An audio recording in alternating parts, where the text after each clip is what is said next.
மக்களே இன்னைக்கு பார்த்தீங்கன்னா, வேக்ஸ் தயாரிக்க போறது தாங்க பார்க்க போறோம். இந்த வேக்ஸ் தயாரிக்க எப்படின்னு பார்த்தீங்கன்னா, இந்த வேக்ஸ் அதாவது தேன் மெழுக தாங்க வச்சு தாங்கம்மா தயாரிக்க போறோம். அந்த தேன் மெழுகு வந்து பார்த்தீங்கன்னா, ஒரு பாத்திரத்தில இந்த மாரிக்கே புட்டு புட்டு போட்டுக்கணுமுங்க. இந்த புட்டு புட்டு போட்டதுக்கப்புறம் பார்த்தீங்கன்னா, நம்ம வந்து ஹீட் பண்ண ஆரம்பிக்கணுங்க. அடுப்புல வச்சு ஹீட் பண்ண ஆரம்பிச்ச உடனே பார்த்தீங்கன்னா, வேக்ஸ் எல்லாமே மெல்ட் ஆக ஆரம்பிக்குங்க. அதாவது பார்த்தீங்கன்னா, இப்போ வந்து கொதிக்கிற தன்மை வரணுமுங்க. இந்த மாரிக்கே நொர நொரையா கொதிக்கிற தன்மை வந்த உடனே பார்த்தீங்கன்னா, ஃபுல்லாவே மெல்ட் ஆயிருமுங்க. மெல்ட் ஆகும்போது பார்த்தீங்கன்னா, இந்த மாரிக்கு தாங்க உங்களுக்கு மெல்ட் ஆயிரும், உருகிருமுங்க.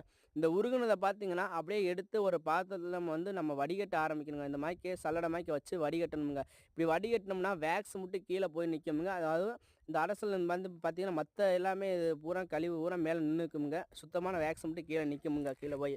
அந்த வேக்ஸ பார்த்தீங்கன்னா, அடுத்து நம்ம என்ன பண்ண போறோம்னா, இந்த மாரிக்கே காய போடணுமுங்க. ஆற போடணுமுங்க. இந்த மாரிக்கு ஆற போட்டோம்னா, அதுக்கப்புறம் தண்ணி இந்த வேக்ஸ் வந்து தண்ணி தெளிச்சோம்னா, இந்த மாரிக்கு வேக்ஸ் நம்மளுக்கு கிடைக்குமுங்க. இந்த மாரிக்கு தாங்க வேக்ஸ் கிடைக்கும். இந்த மாரிக்கு வேக்ஸ் கிடைக்கிறது வந்து பார்த்தீங்கன்னா, ஒரு ஸ்பூனோ, ஒரு கரண்டியோ இந்த மாரிக்கு வச்சு நம்ம தனியா அள்ளி